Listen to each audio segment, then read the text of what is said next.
Stephen, thanks very much for sitting down and speaking with me on the 10-year anniversary of winning the League Cup. Can you believe it's been 10 years? No, I can't actually. It's quite scary to think that it was 10 years ago. It's not something that pops into my mind very often, probably once a year when it's the kind of anniversary of us winning the Cup. Things will pop up in social media and things like that. So you kind of count the years down, and to get to 10 years seems ridiculous, to be honest with you. It doesn't seem in my mind that it was 10 years ago, but that's what it is. We're all getting old. What was it feeling like, do you remember, heading into that season? Into the season, we wanted to be competitive and obviously try and make the top six, which is something that all St Mirren teams have been aspiring to do for a very long period of time now. Hopefully it happens this year. But yeah, whenever you approach a season when you're playing with St Mirren, you're not aiming for, first things first, stay in the league and then try and get into the top six. If you can get a cup run, then fantastic. I think probably in terms of the cup run that we had, it wasn't until the Aberdeen game that we were all kind of thinking, tell you what, we've got a chance here. Then of course we drew Celtic in the semi-final, and I doubt anybody would have given us a chance of beating Celtic at Hampden that day. So we had a very difficult route to the final. Aberdeen away would have been strong underdogs in that game, and then obviously Celtic at Hampden, which for me remains the best performance I was involved in for St Mirren that day. To beat Celtic on any occasion, you have to have every one of your players playing out their skin, but to score 3 goals against them in a semi-final at Hampden, I just thought the boys were absolutely incredible that day and we deserved to go through. And at that point, you're 90 minutes away from lifting a trophy. Yeah, as you touched upon there, the run to beat Ayr United and Hamilton Accies here, you get Aberdeen at Pittodrie, you win on penalties. There must be a real sort of feeling like we might do something here, and then as you say, you draw Celtic. Everyone would have had us as underdogs. What was the feeling from the squad like heading into that semi-final? We approached the semi-final, I think, in confident mood. I think you could see that with the performance that we gave. We didn't sit in and try and contain Celtic. You're going to have to do that, of course, throughout a game against Celtic, but we tried to be creative. We tried to cause Celtic problems, and we managed to do that. And as I said, I think it's easily the best performance I've been involved in a St Mirren shirt. To a man, the team were excellent. Again, very well prepared by the coaching staff going into the game. But yeah, in the back of your mind, it's Celtic, and having played for St Mirren for the time that I did, that it doesn't happen often that you beat Celtic. So you need a lot of things to align for that to happen for you to beat Celtic. And as I mentioned, being able to have pretty much everyone in the team that day playing, close to their maximum, and Celtic maybe having a wee bit of an off day as well. You played up front with new signing Isma Concalves. He came in for his debut, scored very early on. When he scores, what's the feeling like in terms of taking the lead in that game and still so much of the game to be played? Yeah, Isma was kind of thrown in at the deep end. We hadn't really had much time in the training pitch with him, if any, really, and a bit of an unknown quantity.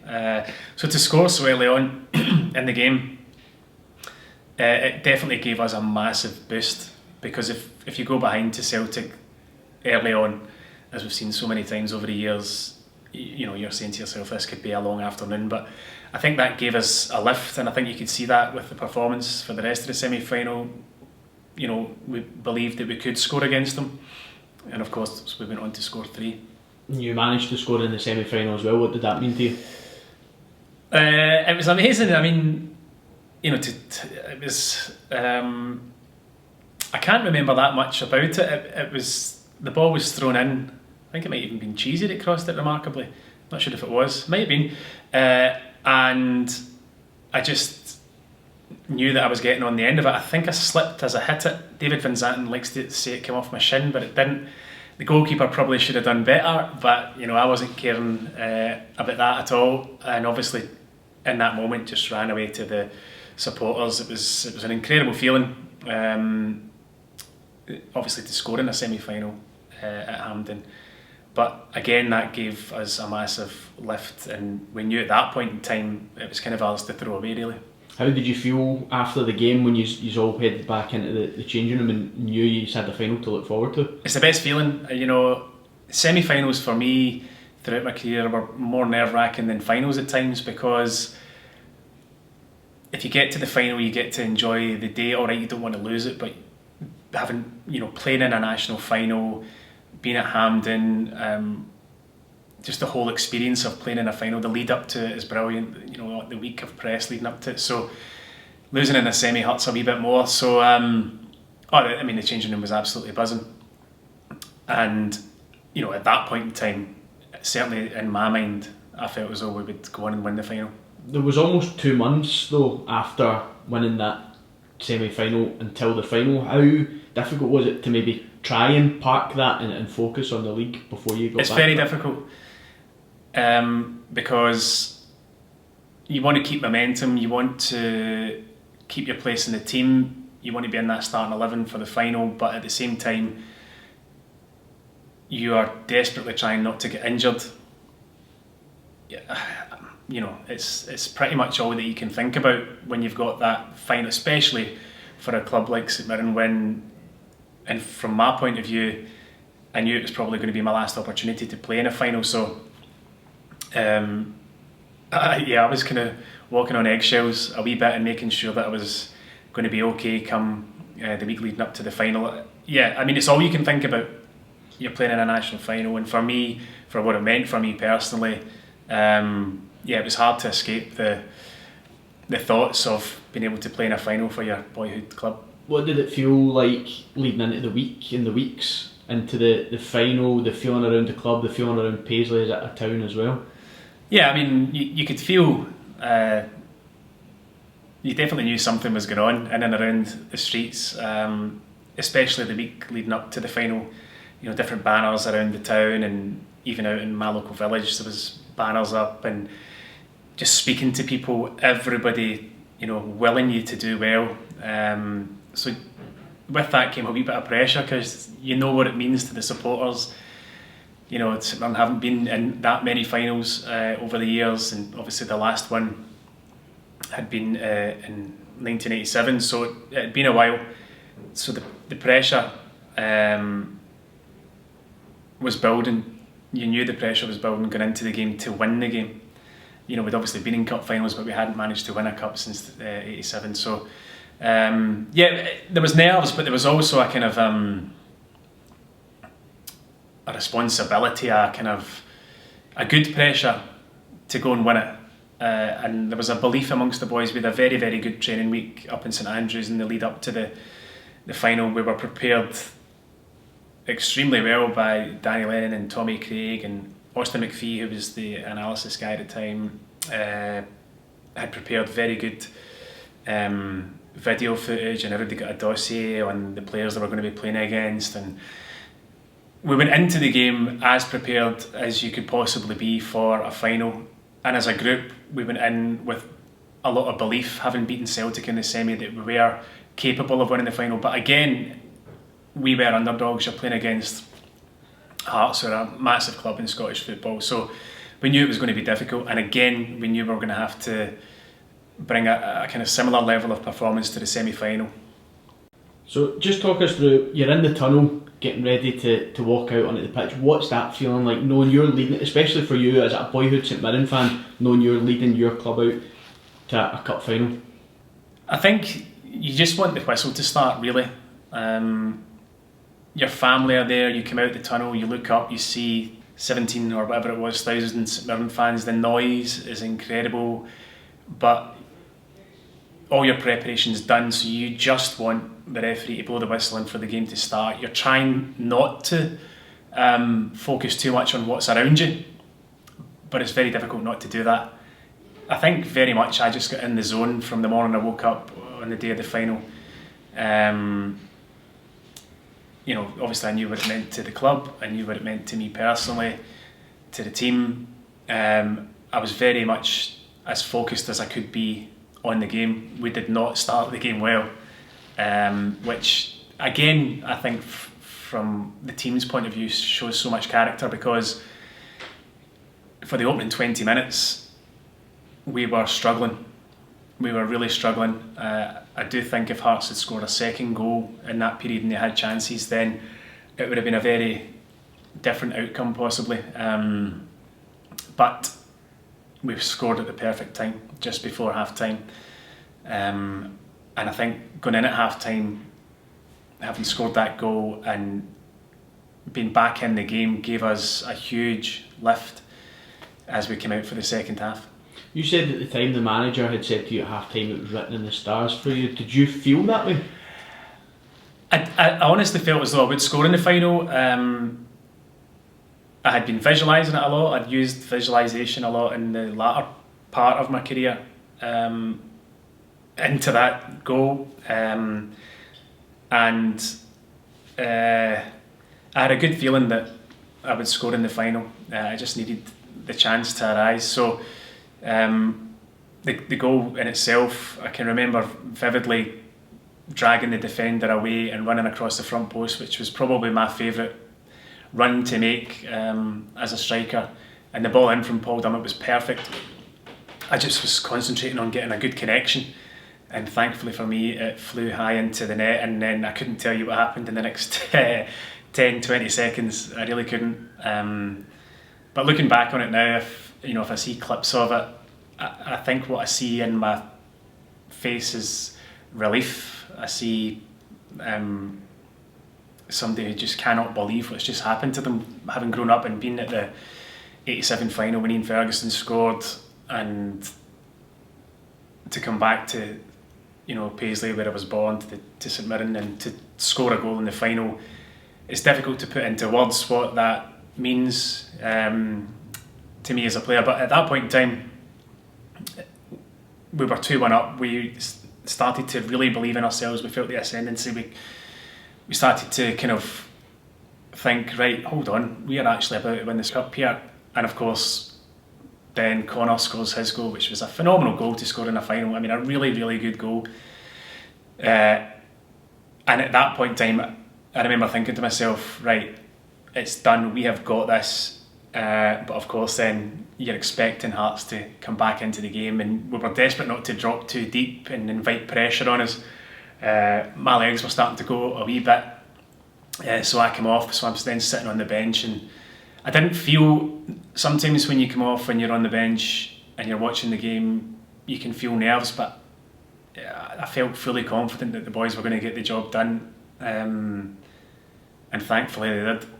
How did you feel personally when that final whistle did go?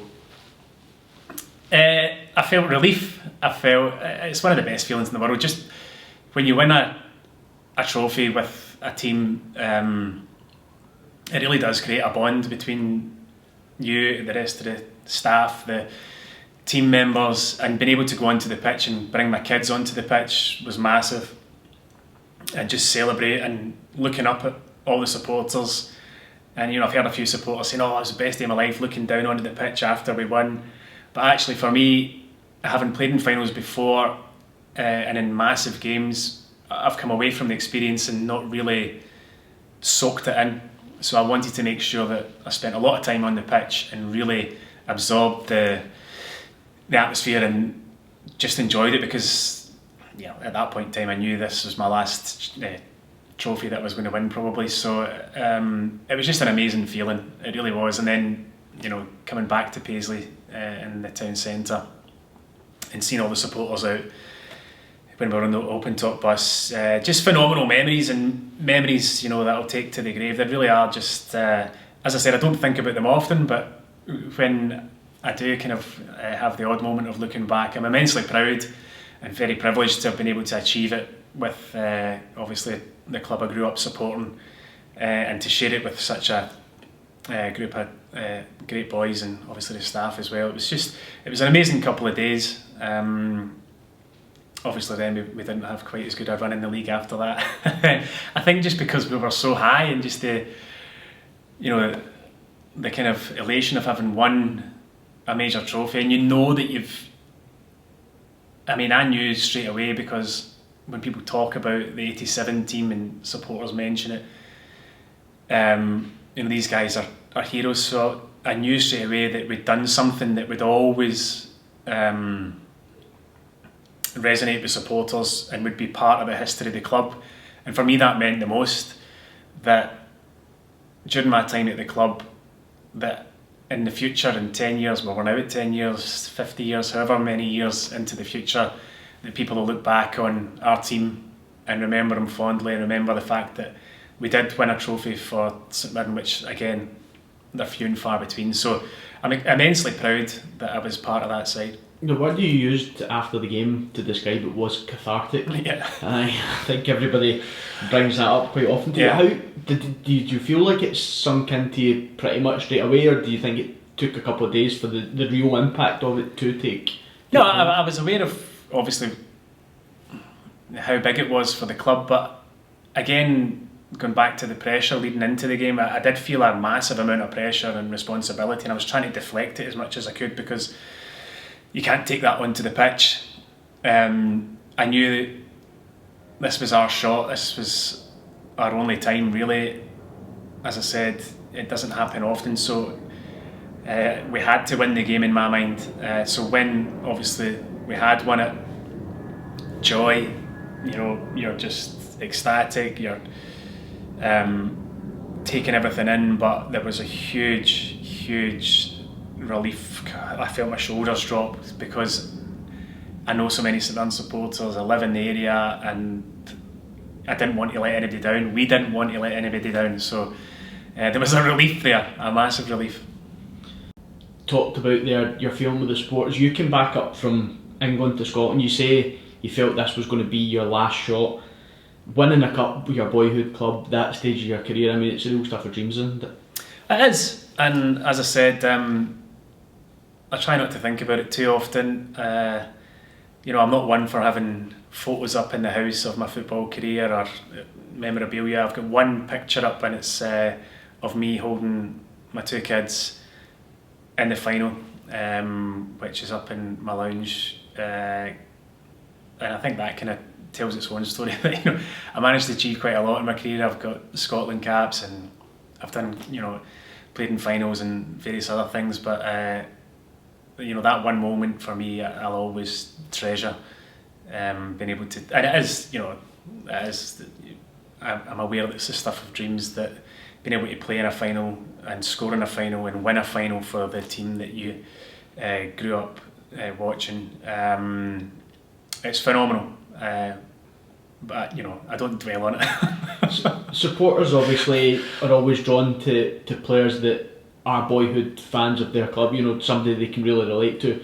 Again, supporters always love strikers, guys that score goals. But how much do you think the bond between you and the fans grew after that final as well? Yeah, I mean, well, you know what fans are like. I remember the next, you know, few games didn't go so well, and before you know it, you're back getting stick. So, you know, just because you've won a final doesn't make you exempt from stick if you're not playing well. But no, I mean, the amount of people that I speak to, you know, maybe stop me in the supermarket or chat to, and, you know, they always bring up the final, and for loads of them they say, oh, it was the best day of my life, and, you know, it's definitely one of the best days in my life as well. It was incredible. But yeah, I do have a bond with the St Mirren supporters, and I'm very grateful for that. You know, it's it could not have gone any better for me. Maybe I'll exclude the last season and a half, but you know, in terms of being able to come to the club and leave a kind of indelible mark on it with a group of top boys, it really does make me feel proud. Just lastly, you talk about leaving that indelible mark. I mean, when you first joined this club and you would have been walking out the tunnel that we're currently sat in, it would have been white walls with pictures of the last goal at Love Street, the first goal here. Now, sitting behind you, there's a picture of you with the rest of your teammates celebrating that League Cup win, your goal as well. I mean, what does that feel like? It feels a bit surreal, but it also, you know, feels amazing to be able to be on the walls the players now, 10 years later, that are walking out and they'll look up and see.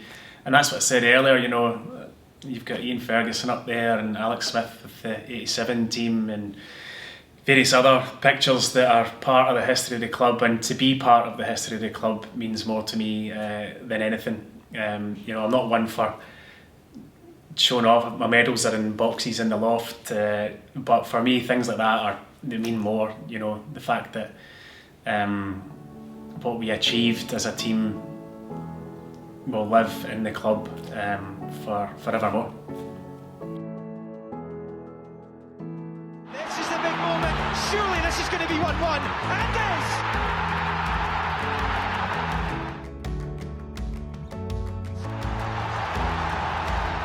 The boyhood Buddie Steven Thompson fulfills a childhood dream.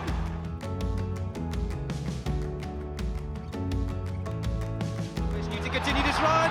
Newton!